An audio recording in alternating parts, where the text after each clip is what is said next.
요즘 신앙생활이 우리 예배 하나에 이렇게 위줄타기처럼 의지하여 신앙생활을 하게 되어지기 때문에 예배 놓치면, 예배를 소홀히 하면 신앙생활도 이렇게 무너질 수 있습니다. 이 시간도 아주 어려운 중에 예배 드리는 시간이기에 놓치지 마시고 꼭 이 시간에 주님 힘입어서 놀라운 하나님의 역사, 천국의 역사를 꼭 맛볼 수 있도록 그렇게 집중해 주시기 바랍니다. 세상이 굉장히 어렵고 힘들고 우리 인생살이가 벅차고 앞에 놓여있는 장벽들이 우리들의 길을 막을 때가 너무 많아요. 지금도 역시 마찬가지고요. 어떤 때는 정말 고달퍼서 죽을 것 같은 그런 느낌이 들 만큼의 시련을 겪는 날들이 있습니다. 그런데 예수 믿는 사람은 그 한복판에서도 소망이 있어요. 정말로 예수 믿는 사람들, 예수 믿기 정말 잘했습니다. 그 가운데서도 여전히 예수 믿는 사람들은 소망이 있습니다. 제가 이런 이야기를 할 수 있는 것은 하나 때문에 그래요. 천국이 준비되어 있기 때문에. 아무리 힘들어도 나의 내일은 장밋빛 인생이 준비되어 있거든요. 이게 예수 믿는 우리들에게 있어서 갖게 되어지는 소망입니다. 아무리 힘들어도, 죽을 것 같아도, 고통스러워도, 하루하루가 기진맥진한다 할지라도 내일도 여전히 똑같다라면 절망이거든요. 근데 내일은 내 가운데 엄청난 인생이 펼쳐질 수 있도록 모든 구비되어진 완벽한 하나님의 처소가 우리를 위하여 준비되어 있기 때문에, 그래서 이 한복판에서도 예수 믿는 우리들에게 있어서는 정말로 소망이 있는 사람들입니다. 만약에 이 세상이 전부 다라고 한다면, 내 인생이 이 세상에서 펼쳐지는 것이 전부 다라고 한다면, 저는 여러분 모르겠어요. 저는 예수 안 믿겠어요. 뭐하러 예수 믿어요? 한 세상 편하게 살아야지. 놀러갈 땐 놀러가고 기분 내키는 대로 다 그렇게 살아야지. 뭐하러 그렇게 힘들게 예수 믿습니까? 이 세상이 전부 다라고 한다면 이 한 세상 좀 편하게 살아야 될 거 아니에요? 근데요, 절대로 이 세상이 전부 다가 아니에요. 이 세상으로 끝나지 않습니다. 반드시 새로운 세상이 있고요. 내 인생이 이 땅에서 죽으면 그것으로 끝날까요? 그렇다면 저 예수 안 믿어요. 교회 오지 아니하여 정말로 바로 짐 싸들고 어디 놀러 가지. 이 세상에 내 인생이 끝나는 것으로 끝나지 않습니다. 이 세상이 전부 다가 아닙니다. 이 세상은 잠깐 지나가는, 성경이 우리들을 향하여 한 경점과 같다라고 그랬어요. 온 우주 가운데 이 세상에 거쳐도 점과 같고, 시간적으로 본다 하더라도 영원한 인생이 펼쳐지는 그 시간 안에서 이 땅에서의 70이요 80은 참 경점이에요. 지나가는 세상입니다. 진짜 세상이 우리들 앞에 펼쳐져 있습니다. 그러나 이 세상은 너무나도 힘들어요. 살기가 고달픈 일들이 많고요, 곤고한 일이 많고요, 많은 부분이 탄식해야 될 부분들이 너무 많고, 매일처럼 걱정해야 되고 염려해야 될 것들이 쌓여 있습니다. 그래서 이 땅에서 아무리 힘들다 할지라도 여러분, 우리 주님 의지하고 하루하루를 이렇게 지탱하면서 살게 되어진다면, 실제로 의지할 리가 주님밖에 없기 때문에 한다라면 주님이 이 어려운 가운데서도 우리로 하여금 감당하게 해주실 것이고, 도무지 감당할 수 없을 때는 주님이 피할 길까지 열어주시는데, 피할 길의 완전한 자리가 어딘가 하면 그 자리가 천국이에요. 아무리 힘들다 하더라도 주님 의지하시면 주님이 준비해 놓은 천국까지가 우리의 마지막 라스트 골인 지점이기 때문에 안심하고, 여러분 이 땅에서 여러분에게 주어진 날들 힘들더라도 주님 의지하여 힘있게 여러분의 삶의 행보를 하시길 주의 이름으로 축원합니다. 거긴 진짜 질병 없고요, 돈 걱정하지 않아도 되고요, 사람에게 시달리지 않아도 되고요, 여러분이 보기에 최고의 뷰, 아름다운 경치가 있을 것이고요. 말 그대로 여러분이 행복한 그 순간에 적어도 1000배, 10,000배 이상 행복할 거예요. 최고의 좋은 자리에서 마음껏 좋은 거 먹고 좋은 사람과 시간 가는 것이 아까워서 아주 행복의 절정을 누렸던 그 순간, 1000배, 10,000배 이상의 바로 그것이 준비되어 있기 때문에 소망을 가지시고요. 힘들다 하더라도 잠깐 지나가는 거니까 주님 의지하는 여러분과 저가 다 되길 주의 이름으로 축원하겠습니다. 근데 만약에 천국을 가지 못하는 사람이 있다라면, 우리 중에 모두가 다 가리라고 믿지만 가지 못하는 사람이 있다라면, 이 세상에서 이 사람보다 불행한 사람은 없습니다. 진심입니다. 가장 불행한 사람, 천국 갈 수 없는 사람이에요. 아무리 여기에서 부족함이 없이 넉넉하게 필요를 따라서 산다 할지라도, 내가 원하는 거 다 할 수 있고 내가 원하는 거 다 이루어졌다 할지라도 그 사람이 천국이 없는, 내일이 없는, 천국을 가지 못하는 인생이 되어졌다라면, 그 사람은 자기의 미래가, 내일이 뭐에 열려 있는 거예요? 불행에 열려 있는 거예요. 지옥에 열려 있는 거예요. 심판에 열려 있는 것입니다. 저주에 열려 있는 것이란 말이죠. 그렇다면 지금 잠깐 동안에 내 가운데 육신의 편안한 거 아니라미, 그게 무슨 유익이 있고 그것이 무슨 행복이라고 이야기할 수 있겠어요? 제일 불행한 사람이, 지금 잠깐 동안에 어려움이 있다 하더라도 내일 행복이 보장되어진 사람은 얼마든지 어려움을 이겨나갈 수 있고 인내할 수 있고 참을 수 있어요.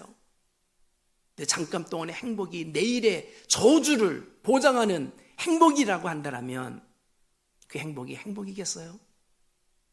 진짜 불행한 사람이죠. 어마어마한 불행한 세상이 나를 기다리고 있는데, 심판이 기다리고 있는데, 지옥이 기다리고 있는데, 영원한 고통이 기다리고 있는데, 천국을 갈 수 없는 사람의 오늘의 나의 삶이 어떤 장밋빛 인생이라 할지라도 그 사람은 정말 불행한 사람일 수밖에 없어요. 사람들은 천국의 이야기를 하고 지옥의 이야기를 하게 되어지면 농담으로 여기고, 에이, 그런 게 어디 있어? 여러분, 이전에도 똑같이 그런 일이 일어났습니다. 심판이 있을 것이다 라고 그랬더니 농담으로 여겼습니다. 농담으로 여겼어요. 그런데 바로 돌아서서 불과 유황이 소돔과 고모라 성에 내리게 되어진 거 여러분 아시죠? 지금도 역시 마찬가지입니다.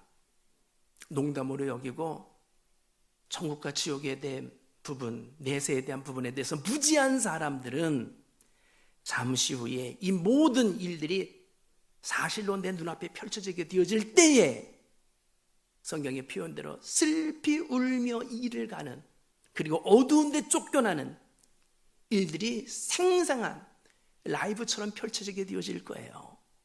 바로 팩트로, 현실로 눈앞에서 펼쳐지게 되어질 것이고, 노아 때도 마찬가지였습니다. 심판이 임한다, 빨리 이 안으로 들어와야 된다, 너나 들어가. 그런 일들은 우리 이전에도 없었고 이후에도 없어. 똑같은 일들이 노아 때와 소돔과 고모라 때와 같을 것이라고 그랬는데, 그때 사람들의 모습도 똑같이 그랬거든요. 지금도 마찬가지입니다. 아무리 이야기를 한다 하더라도 이 한평생으로 사는 것으로 나는 만족해, 내일은 내일이야, 무슨 천국이 있고 지옥이 있다고 협박을 해, 쓸데없는 소리 하지 말고 너나 믿어, 이런 식으로 여러분 그렇게 농담으로 여기고 무지함 가운데서 내일을 준비하지 않는다라면 지금의 고통은, 이건 고통도 아니죠. 잠시 후에 펼쳐지게 되어질, 그 눈앞에서 펼쳐지게 되어질 이 사실 앞에서 이제는 아이야 소리도 하지 못하는 이런 일들이 벌어질 것이란 말이죠. 그렇다면 천국 가느냐 못 가느냐가 너무너무나 중요한 부분인데, 누가 천국을 가지 못한단 말입니까? 천국 가지 못하는 사람이 있습니다. 간단하게 이야기하면 어떤 사람인데요? 죄 있는 사람들. 죄 있는 사람들? 그 말 뭔가 걸립니다. 예, 잘 이해를 해 주시기 바랍니다. 이걸 입체적으로 이야기를 해야지만 여러분들이 이해가 빠를 것 같아서, 죄와 더불어서 함께 짝이 돼서 움직이는 자가 있어요. 누굴까요? 사단. 죄 있는 곳에 사단이 같이 있습니다. 여러분, 사단은 누구죠? 이사야서 14장에 보니까 하늘의 존재인데, 흔히 세상에서 이야기하는 사람이 죽고 난 다음에 들어갈 곳을 들어가지 못하고 또 도는 영혼이 귀신이라고 하는데, 그렇지 않아요. 정말로 사단은 거짓말의 앞잡이라고 그랬는데, 거짓말의 명수라고 했는데, 다 거짓말로 사람들을 속여 놓아서 그렇지, 그건 세상 토착 종교에서 만들어낸 위장된 사탄의 모습이었습니다. 그렇지 않고요, 사단의 본체는 하늘의 존재였어요. 영적인 존재예요. 천사 중에서 천사장이었는데 그가 반역을 했습니다. 누구를? 하나님을. 그래서 자기가 하나님이 되겠다라고 하나님의 자리를 탐내다가 쫓겨난 존재입니다. 그래서 타락한 천사라고 흔히 이야기를 해요. 쫓겨난 존재. 여러분, 하나님은 아무나 하나님이 될 수가 없어요. 그 천사가 하나님이 됐다가는 천사도 죽고 세상이 망해요. 한 2살짜리한테 운전대 맡기면 그도 죽고 그 안에 탄 사람들 다 죽어요.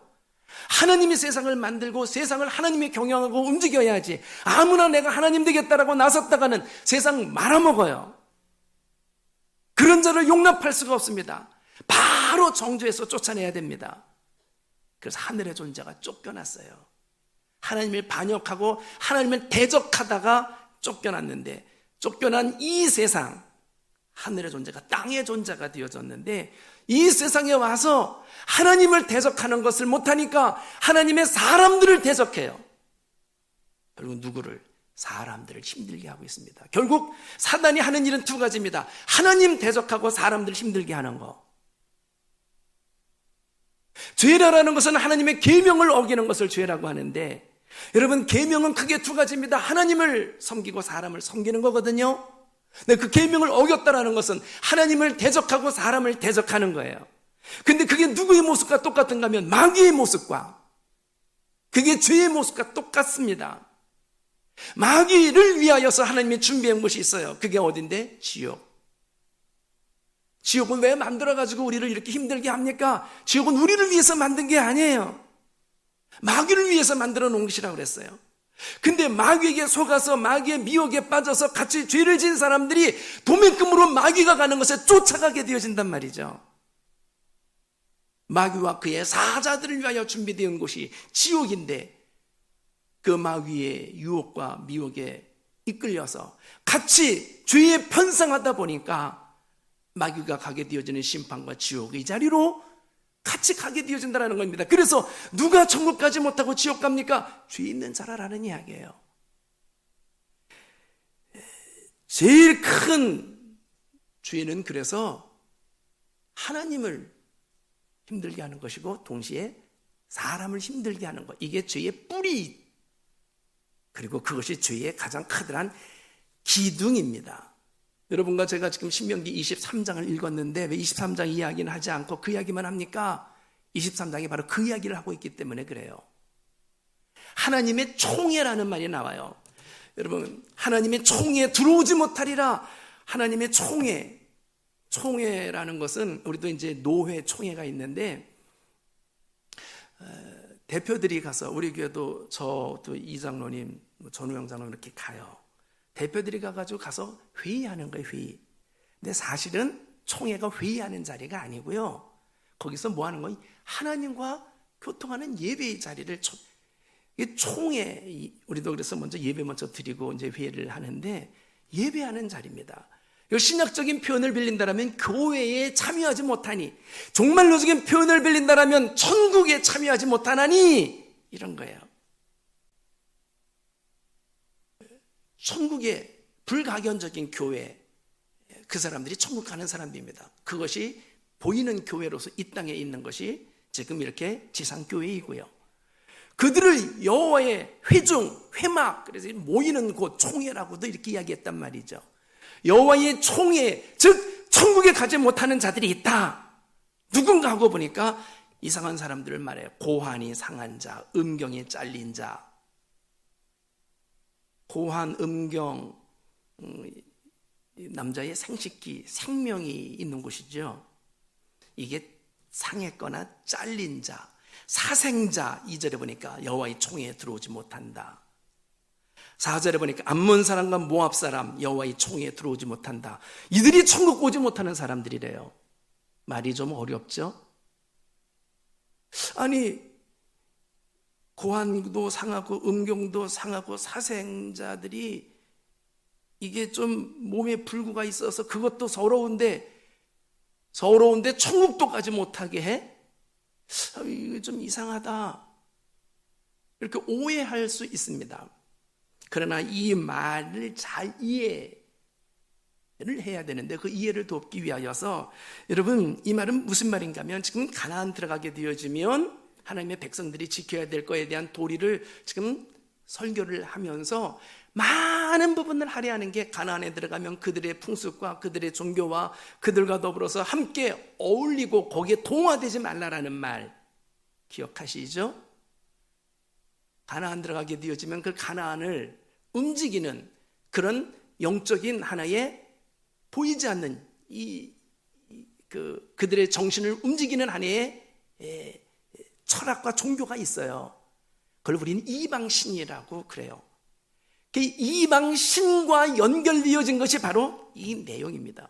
고환이 상한 자, 음경이 잘린 자. 여러분, 우리나라도 옛날에 왕을 섬기기 위한 내시들은요, 뭐를 잘랐어요? 이거 잘랐어요. 엄한 곳에 한눈 팔지 말고 오직 왕만 섬기기 위하여 내시들은 일부러 그걸 자른 거예요. 상하게 한 거예요. 똑같이 생각하시면 됩니다. 이들은 지금 이방 신을 섬기는데 전적으로 헌신하기 위하여 내시처럼 이거를 거세한 자들입니다. 뭐하고 연관된 사람들이에요? 우상하고 연관된 사람들이에요. 사생아가 누군데요? 그 이방 신전에서 여사제들이 누군가면 창녀들이에요.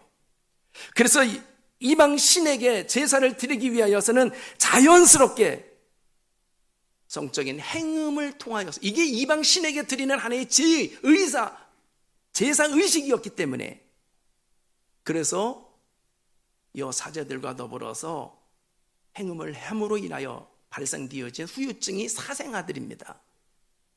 결국 이 이야기는 무슨 이야기입니까? 이방신과 우상과 더불어 같이 뒤엉켜서 어울리게 되어진 자는 절대로 천국 올 수 없다. 이건 뭐와 똑같은 겁니까? 하나님을 대적하는 행위거든요. 하나님을 끌어내고 또 다른 것을 하나님으로 여기겠다라는 이야기거든요.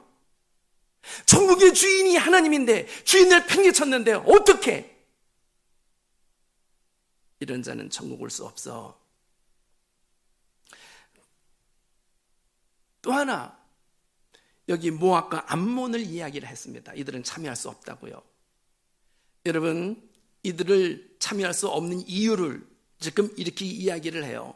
4절, 그들은 너희가 애굽에서 나올 때에 떡과 물로 너희를 길에서 영접하지 아니하고 메소포타미아의 부돌 사람 부올의 아들 발람에게 뇌물을 주어 너희를 저주하게 하려 하였으나, 하나님을 대적하는, 하나님을 끌어내고 다른 것을 하나님으로 섬기고자 하는 자들, 천국 갈 수 없는 것처럼 사람을 힘들게 하는 자들, 모압과 암몬이 그랬거든. 너희를 힘들게 했지. 심지어는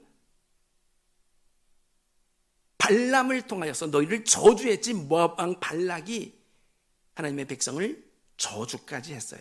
힘들게 하고 저주하게 하는, 이건 하나님이 아니라 하나님의 백성을 힘들게 한 자들의 대표 주자가 모압과 암몬이에요.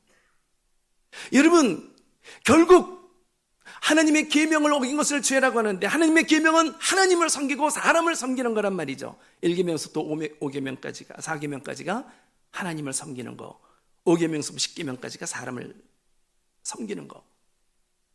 마귀가 하나님을 대적하고 쫓겨났는데 이제는 사람을 힘들게 해요. 똑같은 똑같은 맥락입니다. 마귀가 지옥 가게 되어지는 것처럼 똑같은 그 주의에 빠져서 하나님을 대적하고 사람을 힘들게 한 자는 결코 천국 갈 수 없어. 그 이야기 지금 하고 있는 중이에요. 여러분, 하나님의 총회에 참여할 수 없는 자를 명확하게 지금 이렇게 이야기하고 있습니다. 사람을 힘들게 하지 마십시오. 모압과 암몬의 후손이 됩니다. 사람을 힘들게 하는 거, 내가 보기에는 그 하찮은 사람이지만 하나님이 보기에는 그보다 소중한 사람 없어요. 생명처럼 소중히 여겨요. 그래서 하나님의 생명을 걸고 우리를, 사람을 건지시기 위해서 오셨는데 우리는 사람을 짓밟아요. 그 사람을 힘들게 하는 것을 주님은 창세기 12장에서도 그렇게 이야기했습니다. 너희를 축복하는 자는 내가 축복하고 너희를 저주하는 자는 내가 저주하리라. 마태복음 25장에서는 지옥에 가는 백성들을 향하여 왼편에 있는 자들아 하면서 너희가 하나님을 대적했지라고 말하지 아니하고 소작이 한 것이고 나에게 한 것이야 라고 사람을 힘들게 한 사람들을 지옥 갈 백성이라는 말로 표현을 대신하고 있습니다. 여러분, 이 세상 우리가 얼마나 사람 때문에 힘들어요? 너무너무 힘들게 하는 사람들이 많아요. 다른 거는 그래도 견딜 수 있는데 사람 때문에 힘들어서 못 살겠다라고 해가지고 죽는 사람들 많습니다. 서로를 이용하고 모욕하고 배신하고 끌어내리고 힘들게 하고, 이게 이 세상에 거미줄처럼 펼쳐 있는 모습들이에요. 너무너무 사람들이 무서워요. 두려워요. 힘들게 하는 사람들이 곳곳에 도처에 쌓여 있어요. 살아가면서 제일 힘든 게 뭡니까? 라고 물어본다면 이런저런 이야기 많이 하지만 사람을 우선순위로 1순위로 올려놓은 사람들 많아요. 이게 지금 이 세상에 일어나고 있는 일들입니다. 이렇게 사람을 힘들게 하는 거, 그게 주 목적이고 사명인 것처럼 움직이는 자들, 누구랑 똑같아요? 마귀랑 똑같아요. 마귀의 주 목적은 하나님 힘들게 하고 사람 힘들게 하는 거예요.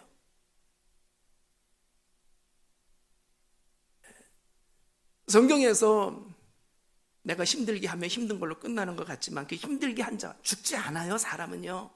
그 사람의 호소가 하늘에, 그 대표적인 첫사람이 누군데요?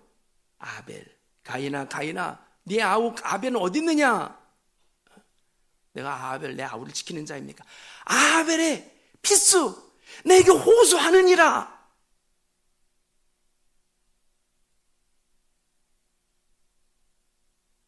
계시록에서도 마찬가지입니다.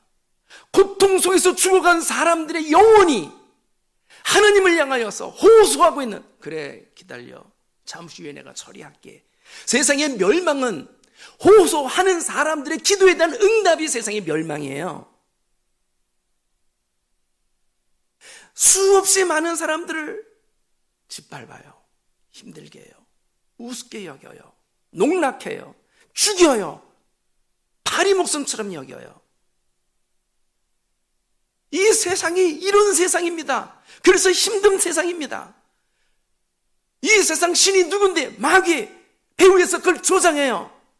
죽음, 사망 권세자가 그렇게 하는 게 죽이는 거라는 걸 아니까.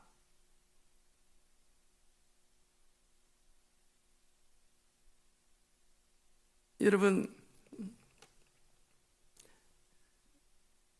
내가 왜 그렇게 사람을 힘들게 하겠습니까? 그 사람이 나를 힘들게 했기 때문에 내가 그러는 거 아닙니까? 이유 없는 무덤 없는 것처럼 다 명분도 있습니다. 묻지마, 살인 뭐 이런 것도 있긴 했지만 그건 정신병자이고요. 대부분 나도 당했으니까 난 당하기만 하는 사람입니까? 나도 한 대 줘박아야지. 이렇게 해서 사람을 힘들게 하고 짓밟고 어렵게 하고 고통스럽게 하는 일들이 끊임없이 반복되고 있어요. 그러나 여러분이 진정한 그리스도인이라고 한다면 똑같이 그렇게 해서는 안 됩니다. 똑같이 그렇게 하게 되어지는 것에 대한 결론은 세상은 파멸로 끝나는 것밖에는 없거든요. 주님이 이야기를 해요. 그거 내가 다 알고 있어. 나한테 맡겨. 원수 갚는 것은 내게 있어. 로마서 12장에 보면 원수 갚는 것은 내가 갚아줄게. 네가 피 묻힐 필요 없어. 그렇습니다. 12장 19절 하나 띄워주세요. 예, 같이 읽겠습니다. 시작. 내 사랑하는 자들아, 너희가 친히 원수를 갚지 말고 하나님의 진노하심에 맡기라.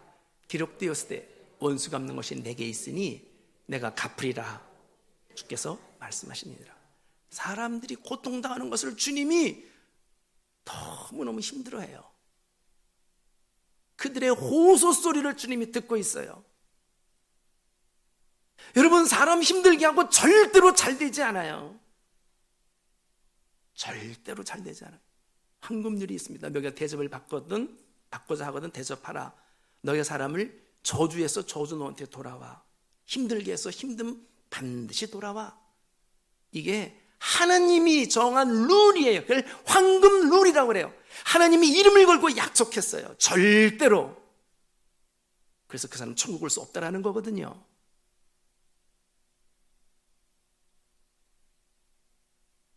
저 사람이 나를 힘들게 했으니까 나를 지키기 위한 정당방위 차원에서 나도 그렇게 할 수밖에 없었습니다 라고 한다라는 것조차도 똑같은 일이에요. 그 끝이 나겠습니까? 이것에 대해서 주님이 알아. 네가 피 묻히지 마. 원수 갚는 건 내가 갚아줄 테니까 반드시 그것을 내서 돌아가게 해줄 거야. 힘들게 하고 잘 될 수 없습니다. 짓밟고 잘 될 수 없습니다. 하나님이 두 눈 시퍼렇게 뜨고 보고 있는 한 절대로 잘 될 수 없습니다. 이걸 아는 사람들이 크리스찬이에요. 저들은 모르기 때문에 자기 자신을 자기가 지켜야지 누가 지켜줍니까? 나도 한 대 때려야 될 것입니다. 그렇게 나오는 거예요. 우리는 이걸 알아요. 내가 때리면 때리는 것만큼 나에게 또 돌아온다는 걸. 이것은 끝나지 않는 전쟁이 될 수밖에 없다는 걸. 결국 누구만 좋아하는가? 사단만 좋아한다는 걸 아니까. 그래서 주님이 나한테 맡겨. 내가 처리한다. 창세 이후로 황금률이 적용되지 아니한 것이 없어. 그가 저주해서 저주 그에게 돌아갈 거야. 힘들게 해서 그 힘듦이 돌아가게 되어질 거야. 천국 그에게는 절대 오지 못한다 라고 아예 못을 박아놨어요. 여러분, 이걸 알고 있는 우리라고 한다면 내가 원수 갚는 것보다 주님에게 원수 갚음으로 인하여서 내 손에 피를 묻히지 아니하고 완벽하게 주님이 있어 처리되어지는 것을 믿으십시오. 그리고 그 가운데서 나는 손을 좀 씻으셔야 돼요. 복수하는 것 대신 주님이 우리들에게 이야기하는 건 뭐예요? 용서입니다. 용서가 힘들어요. 그러나 지옥 가는 것보단 나아요. 상대를 짓밟고 죽이고 저주하고 원수 갚는 거, 그런 자는 반드시 보응을 받게 되어지는데 그렇게 해서 지옥 가는 게 낫겠어요? 차라리 힘들지만 용서하고 천국 가는 게 낫지. 그건 나한테 맡겨. 내가 주님 못 믿겠습니다. 맡기지 못하고 내가 하는 것은 불신앙이에요. 여러분, 주님이 뭐하러 필요한 것입니까? 우리에게 굳은 것은 주님이 처리하고 힘든 것은 주님이 처리하고, 우리들로 하여금 하나님이 준비해놓은 형통의 길을 갖도록 하게 하기 위하여 주님이 우리들 가운데 말씀하신 건데, 내가 힘든 일을 내가 감당하겠습니다. 주님 옆에서 구경이나 하십시오. 내가 다 원수 갚을 거예요? 내가 쫓아가서 죽일 겁니까? 이런 일들은 믿지 못하는 자들에 의해서 세상에서 끊임없이 일어나는 것에 대한 악순환의 반복입니다. 고통당하는 사람들의 한탄과 호소, 땅에서 아벨의 호소가, 애굽에서 이스라엘 백성들의 호소가 내게 들린다. 하나님의 제단 아래서 원통한 자들의 호소가 내가 들려. 계시록에서 이야기. 그래서 알았어, 처리할게. 그게 하나님의 기도에 대한 응답이 세상 종말이에요. 세상은 끊임없이 사람들의 신음소리, 고통소리, 호소소리가 하늘에 사무쳐가고 있어요. 사람들이 점점 착해집니까? 그렇지 않아요. 악해져가요. 그러면 그럴수록 탄식 소리는 더욱더 사무치도록 올라가고 있어요. 언제까지? 마침내 주님이 오실 수밖에 없는 상황이 될 때까지. 적어도 우리 예수 믿는 믿음의 백성들에게 있어서는, 하나님을 힘들게 하고 사람을 힘들게 하는 그 부분에 있어서는 발을 금 안으로 끌어들여야지 금 바깥으로 넘어가게 해서는 안 돼요. 지금 이야기하고 있거든요. 이들은 여호와의 총에 들어올 수 없어. 차라리 힘들지만 용서하고 천국 가는 게 낫습니다. 믿으십니까? 오늘 사람을 힘들게 하는 거 해서는 안 돼 라는 말보다 더 명심해야 될 것이 있습니다. 그것은 뭡니까? 하나님을 대적하거나 하나님을 힘들게 하는 거. 여러분, 이거는 진짜 약이 없어요. 사람을 힘들게 하는 거 그래도 좀 기회가 있고 이걸 처리할 수 있는 약이 있다고 볼 수 있지만, 하나님을 힘들게 하고 하나님을 저버리고 하나님에게 등을 진다? 약이 없어요. 사실 저 마찬가지이죠. 이전에 하나님을 거부하고 배은망덕하고 하나님 대신 다른 것을 하나님으로 또는 자기 자신을 하나님으로 얼마나 방자하게 그렇게 살게 되어지니까 잘 될 리가 없죠. 영혼이 빵꾸가 나고 삶이 바닥을 칠 수밖에. 그런데 감사하게도 하나님을 향하여 배은망덕한 나를 향하여 넘어져 있는 나에게 주님이 찾아오셨어요. 배은망덕인데 그쪽은 여전히 은혜로 찾아오셨어요. 그리고 넘어져 있는 나를 일으켜 세워줘. 똑같은 맥락이더라고요. 아가서에서 일어나 나와 함께 가자 하고 손을 붙잡고 이렇게 술람미 여인을 솔로몬이 데리고 가는 것처럼, 모르겠어요. 여러분들에게는 어떤 경험인지. 저에게는 그랬어요. 쓰러져 있는 나 다시 일으켜 세워주면서 일어나 나와 함께 가자. 너를 위하여 준비된 포도원으로. 그래서 그 아가서 보면 그냥 삼류 그 연애 스토리가 아니에요. 나의 이야기고 여러분의 이야기일 가능성 많아요. 일어나, 넘어져 있었거든요. 주저앉아 있었거든요. 일으켜 세워주면서 일어나 나와 함께, 혼자가 아니에요. 나와 함께 가자.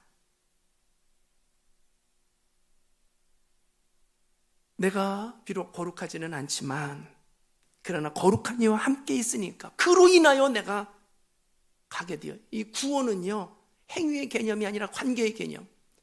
의가 righteousness라고 하는 이런 행위의 개념이 아니라 relationship입니다.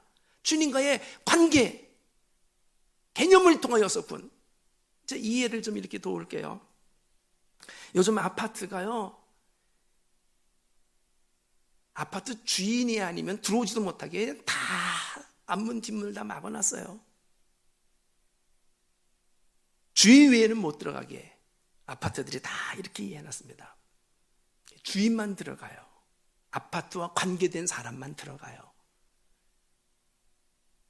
나는 아파트에 살지 않는데 내가 들어갈 수 있는 방법은 주인과 함께 갈대래야만 들어갈 수가 있어요. 주인은 그 카드가 있거든요. 여러분, 똑같습니다. 나 혼자서는 요즘 아파트도 못 들어가는데 천국 들어갈 수 있겠어요? 천국의 주인이 나를 데리고 갈대래야만 내가 천국 갈 수 있단 말이죠. 내가 비록 형편은 없지만 주인 때문에 나에게 문이 열리게 되어지고, 그래서 내가 천국 가게 되어진단 말이죠. 주저앉아 있는 나는 여전히 더러운데 그분이 나를 붙잡고 일어나서 나와 함께 가자. 그래서 내가 주님과 이렇게 연관이 되어져서 가게 되어지는 길이 열렸단 말이에요. 그래서 내가 반드시 붙잡고 의지하고 끈이 끊어져서는 절대로 안 된다라는 절박한 마음이 누구하고 더불어? 우리 주님과 더불어.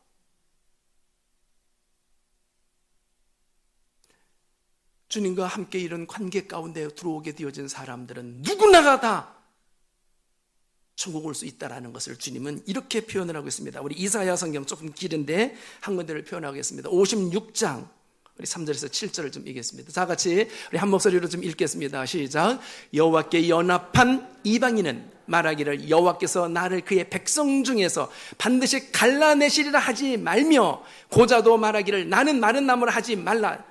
여호와께서 이와 같이 말씀하기를 나의 안식일을 지키며 내가 기뻐하는 일을 선택하며 나의 언약을 굳게 잡는 고자들에게는 내가 내 집에서 내 성 안에서 아들이나 딸보다 나은 기념물과 이름을 그들에게 주며 영원한 이름을 주어 끊어지지 아니하게 할 것이며, 또 여호와와 연합하여 그를 섬기며 여호와의 이름을 사랑하며 그의 종이 되며 안식일을 지켜 더럽히지 아니하며 나의 언약을 굳게 지키는 이방인마다 내가 곧 그들을 나의 성산으로 인도하여 기도하는 내 집에서 그들을 기쁘게 할 것이며 그들의 번제와 예상을 내가 나의 제단에서 기꺼이 받게 되리니 이는 내 집은 만민이 기도하는 집이라 일컬음이 될 것임이라. 정리하겠습니다. 여기 고자 나오고 심랑이 상한 자 이런 자들 다 들어올 수 있다. 이방인들 들어올 수 있다. 내 집은 이제 더 이상의 누구는 안 되고 누구는 되고가 아니라 만민이 기도하는 집이 된다. 누구랑? 주님과 연관되어진 사람들.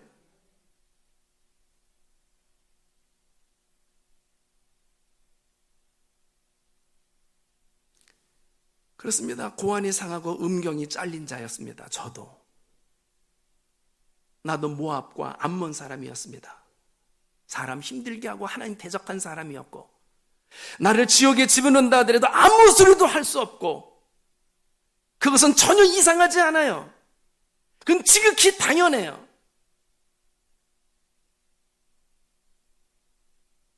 그런데 그분이 찾아오셨어요. 그리고 일으켜 주시고 손 붙잡고 나와 함께 가자. 그 손 붙잡고 함께 가게 되어지는 것을 믿음이라고 그래요. 이제는 내가 아니라 주님과 함께 주님의 포도원에 들어가는 거, 이걸 구원이라고 그래요. 그리고 한때 그렇다 하더라도 그래서 주저앉아서 앞이 보이지 않은 저주의 인생, 심판을 감추하는 인생일 수밖에 없는 나를 주님이 찾아와서 붙잡고 일으켜 세워주고 함께 가자 하는데 그것마저 뿌리친다고요? 약이 없지요.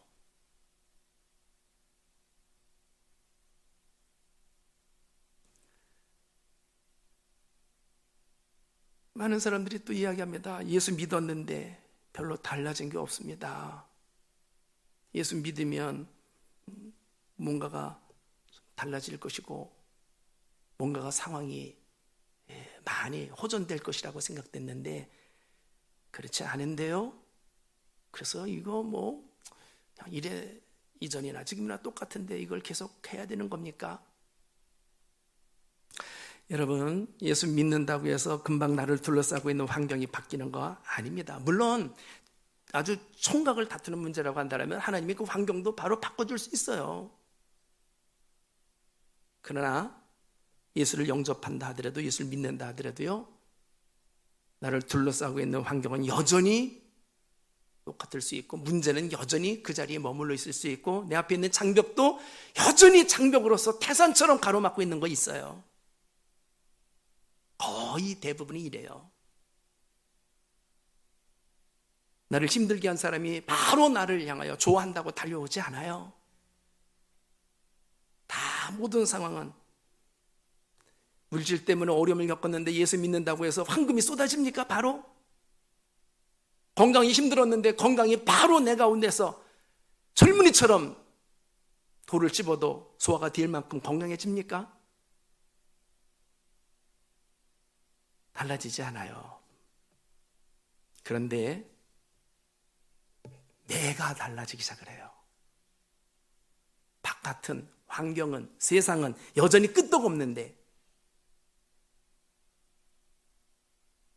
내가 달라지기 시작을 해요. 참 그게 최고의 기적입니다. 사람들은 태산이 무너지는 게 기적이라고 하는데 하나님의 입장에서 보면 그게 그렇게 큰 기적 아니에요. 최고의 기적은 내가 달라지는. 많은 사람들이 그런 이야기해요. 예수 믿어도 사람들은 안 변해. 그냥 똑같아. 그 사람 성격 기질 절대 변하지 않아. 사기치는 사람은 여전히 사기치고, 못된 성격 가진 사람은 여전히 못된 성격 그대로 있고 바뀌어지지 않는다라고 그렇게 이야기를 합니다. 여러분, 사실일까요? 전혀 그렇지 않습니다. 그런 이야기에 자기 자신이 바뀌지 아니한 것에 대한 위로를 받고 바뀌지 않는 거에 안주하지 마십시오. 그 말은 가짜 말입니다. 절대 그럴 수 없습니다. 하나님은 모든 죄 있는 사람, 더러운 사람 모두를 다 품지만 그들을 그냥 그 모습대로 내버려 두지를 않아요. 있는 모습 그대로를 받지만 있는 모습 그대로를 놔두지는 않아요. 하나님이 바꿔가기 시작을 해요.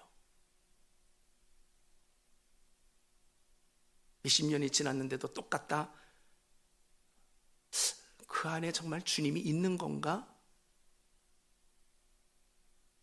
혹시 그 사람 뭔가가 주님이 있다 하더라도 고장난 사람 아닌가? 이렇게 한번 질문해 볼 필요 있습니다. 여러분, 예수를 믿는다라는 것이 단지 커다란 돌, 선앙당 같은 데다가 갖다 놓고 비나이다 라고 이렇게 종교적 의무를 다하는 것만 가지고 예수 믿는다라고 생각하면 큰 오산이에요. 주일날 한 번 가서 비나이다 한 번 다 한 것으로 인하여 난 예수 믿는 자다라는 걸로 생각하면 오산이에요. 예수 믿는다라는 것은 진짜 하나님의 인격을 내가 모셔드리는, 영으로 모셔드리는 거거든요. 그래서 너희 몸은 이 안으로, 생각 속이 아니라 나의 몸 안으로예요. 너희 몸은 하나님의 성령이 거하시는 성전인 것을 알지 못하느냐? 내 안에 하나님이 들어오셨는데 달라지는 게 없다고요? 변화가 안 일어난다고요? 하나님이 안 들어오신 걸 가능성이 많지. 아니, 조그만 오물거리는 생명체가 내 안에 엄마 뱃속에 들어와도 이 아이 때문에 나의 삶의 패턴 전체가 바뀌는데, 어떤 때는 먹는 것도 평상시에 맛있게 먹던 것이 먹기 싫기도 하고, 어떤 건 전혀 땡기지 않았던 게 더 먹고, 이게 이 인격체인 이 생명 하나가 들어온 것 때문에 나의 식생활도 바뀌어요.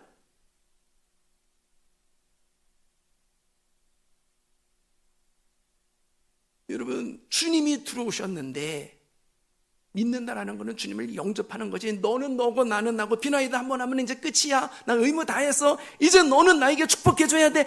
이런 식이 아니란 말이에요. 실제로 내 안에서 하나님의 영이신 생명과 더불어 함께 동행하, 일어나 함께 가자라는 거거든요. 그분이 내 가운데에서 정권이 바뀌었는데 이제 내가 내 인생의 통치자였는데 주님이 내 인생의 통치자가 되어져서 정권이 바뀌었는데 그 나라가 바뀌거든요. 분위기가.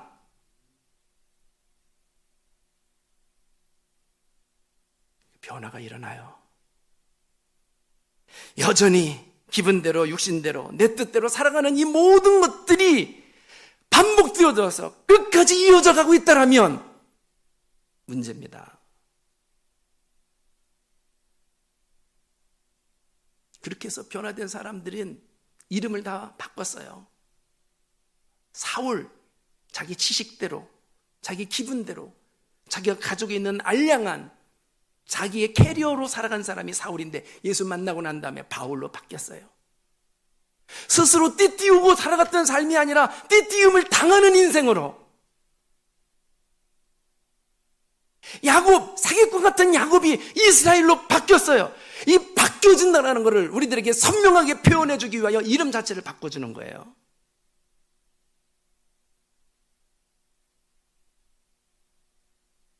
바뀔 수밖에 없습니다.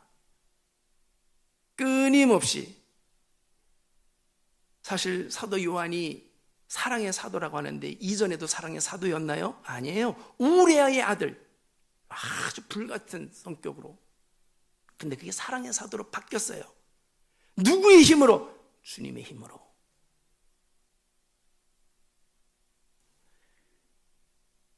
전혀 변화가 일어나지 않고 똑같다라고 하면요, 내가 예수를 믿는다라고 스스로 믿는 거예요. 진짜 믿는 게 아니라 가짜를 믿는다라고 스스로 착각하고 있는 거예요. 변화는 반드시 일어납니다. 반드시. 우리 안에 거하시는 하나님의 영이신 성령님이 우리 안에서 열매를 맺혀가는데 그게 뭡니까? 사랑과 희락과 온유와 절제와 양성과 오래 참음, 이런 모든 것들인데 이것이 지금 내 안에서 일어나고 있단 말이에요. 여러분, 이것이 무슨 소나무에서 그 열매가 맺히는 것입니까? 아니죠. 내 안에서 나에게서 일어나는 열매들인데 이것이 이전에는 뭐였는데요? 온유는커녕 성질내는 것들로 가득했는데 내가 온유로 바뀌어지는 거란 말이에요. 누구에 의해서? 내 안에 계신 성령님에 의해서. 이게 변합니다.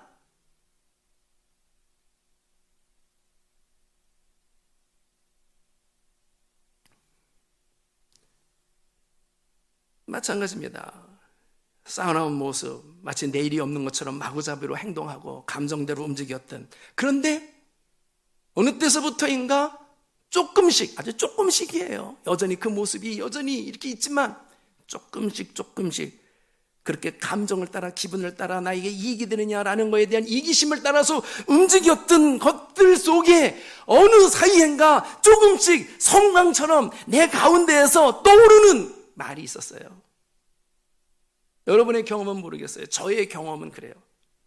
내 속에서 떠오르는 이 태양이 이렇게 떠오르듯이, 근데 그게 말을 해요. 제 가운데. 그냥 저의 경험이니까. 어떤 말을 하는가 하면, 여호와께서 하신 일을 기억해.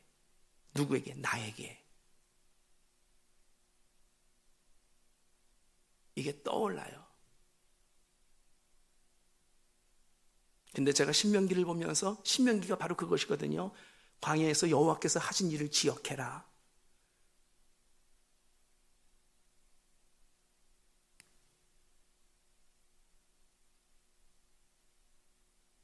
어떤 때는 너무 미워서 용서할 수 없는 사람, 저런 사람을 어떻게 용서하십니까? 할 수 있습니까? 씩씩거리고 밤잠을 못 이루는데 떠올라요. 여호와께서 너에게 하신 일 기억해봐. 너한테 뭐 용서할 조건이나 있었는 줄 알아? 자격도 안 되는 놈인 거 너 알아? 그런데 여호와께서 너를 어떻게 해줬어? 일방적으로 너 때문에 주님이 당한 자존심 상함과 억울함과 고통, 그걸 전부 다 감수하고 일방적으로 너를 용서해서 이렇게 세워준 거 기억해봐. 저런 사람을 어떻게 도울 수 있습니까? 여호와께서 너에게 행하신 것을 기억해봐. 어떻게 너를 도왔는데 네가 하나님의 도움을 받을 자격이나 됐는 줄 알아?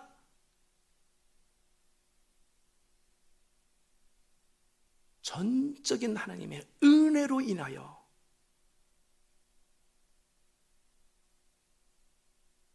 신명기 성경은 리바이벌 하는 것입니다. 여호와께서 애굽에서 광야에서 너희들을 위하여 행하신 일을 기억하게 해주는,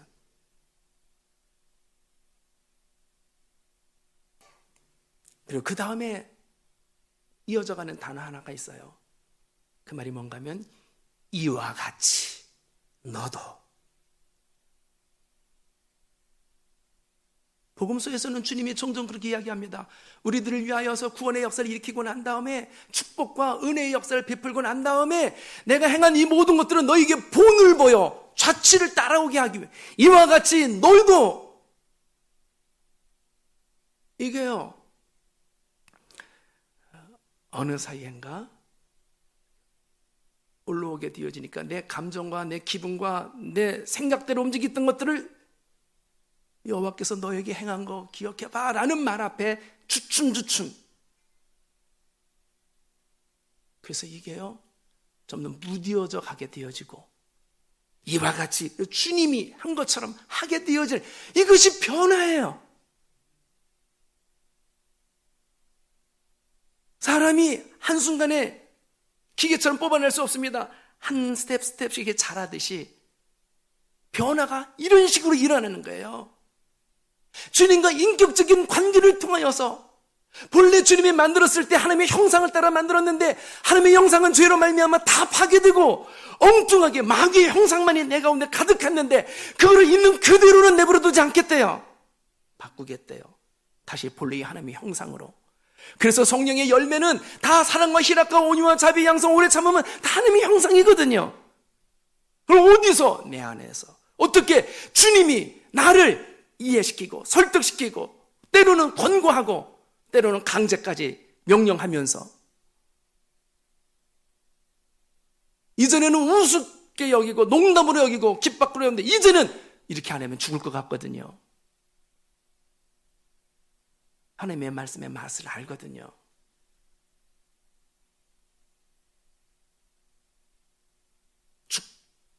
정권이 바뀌었습니다. 예수 믿는다라는 건 통치자가 바뀌었다라는 것입니다.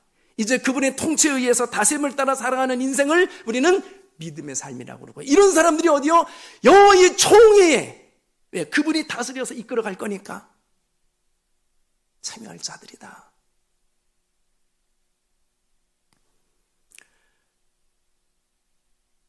그러므로 여러분, 예수를 믿는 사람들은 나중에 천국 가는 게 아니고 예수를 영접한 사람 이 땅에서부터 이미 천국은 시작된 것입니다. 여러분 알죠? 미국은 저쪽으로 가야지만 미국이 아니라 이 땅에도 미국이 있죠? 어디? 미국 대사관. 왜? 거기는 한국의 통치를 받는 게 아니라 한국 정부의, 미국 정부의 통치를 받는 곳이에요. 이 땅에 살지만 하나님의 통치를 받는 곳이 있다면 그곳은 천국이에요. 주님이 내 가운데 오셔서 나를 통치한다라면 내 가운데 이미 천국이 이루어진 거예요. 세상은 아직도 어둠이지만 적어도 내 안에는 심령 천국이 이미 이루어진 것이란 말이죠. 그래서 누가복음 17장에 천국이 여기 있다 저기 있다 하지, 너희 안에 있느니라. 자, 한번 읽겠습니다. 21절 시작. 또 여기 있다 저기 있다 하지 못하리니 하나님의 나라는 너희 안에 있느니라. 그러므로 여러분, 주님과 함께하는 삶,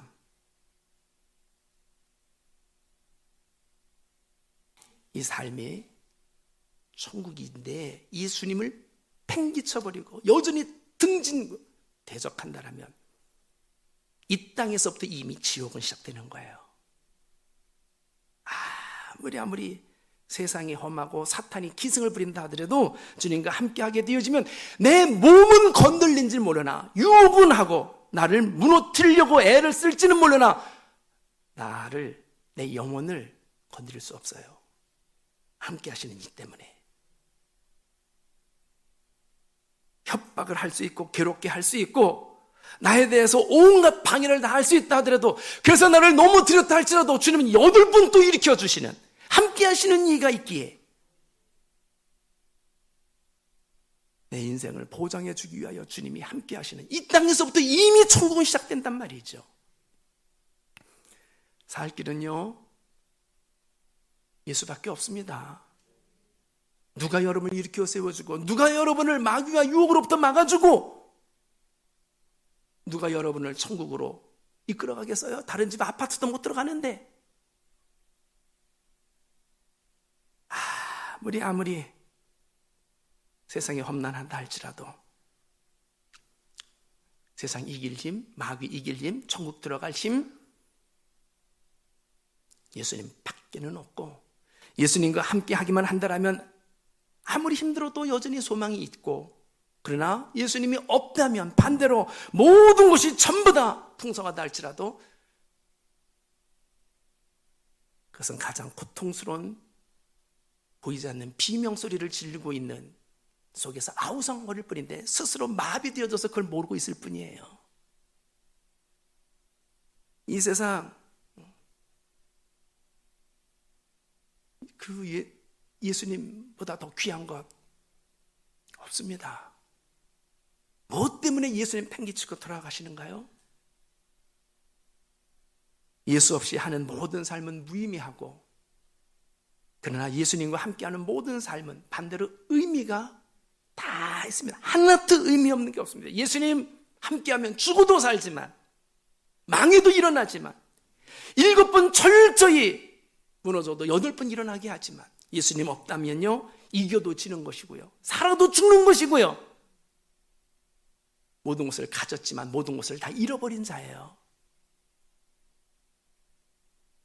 여러분 요즘 진짜를 찐이라고 해요. 찐 크리스찬입니까? 비나이다라는 정도 말고, 주님으로 인하여 여러분의 인생의 정권이 바뀌었습니까? 심각하게 진짜 주님 믿는 자인가? 주님이 전인격으로 내 가운데 거하시고 있는가? 체크해 볼 필요가 있어요. 가짜와 진짜가 뒤섞여 살거든요. 저는 그렇게 확신해요. 제대로 된 믿음의 사람들 몇 %만 있다 하더라도 세상 뒤집혀지지 않는다. 마치 바닷속에 소금이 3, 4%만 있어도 바닷물 부패되지 않고 유지되는 것처럼, 진짜 크리스찬, 주님을 철저히 믿고 세상 두려워하지 아니하고 믿음을 지키는 사람들 조금만 있다 할지라도, 초대교회가 그랬거든요. 아주 작은 인원인데도 불구하고 소돔과 고모라 성의 의인 10명이 소돔과 고모라 성을 지켰거든요. 필라델피아 교회가 마지막 때를 지키는 소수의 사람이지만 참 찐 믿음의 사람들이었거든요. 우리 교회가 그런 교회, 여러분 한 사람 한 사람이 그런 크리스찬. 왜냐하면 천국의 문제는 주님과 함께하지 아니하고는 여호와의 총회에 참석할 수 없거든요. 이것보다 더 귀한 것 있습니까? 생명보다도 귀한 것이죠. 그 어떤 것보다도 주님보다 더 귀한 게 어디 있겠느냐 이 말이에요. 모든 걸 잃어도 주님 붙잡고 주님이 제일 소중함을 알고 거기에 온 인생을 베팅하는 거, 이 사람들을 누구라고 그래요?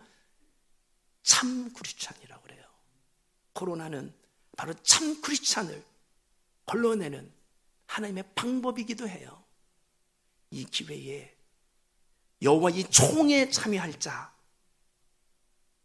여러분과 저가 다 되기를 주의 이름으로 간절히 축원하겠습니다.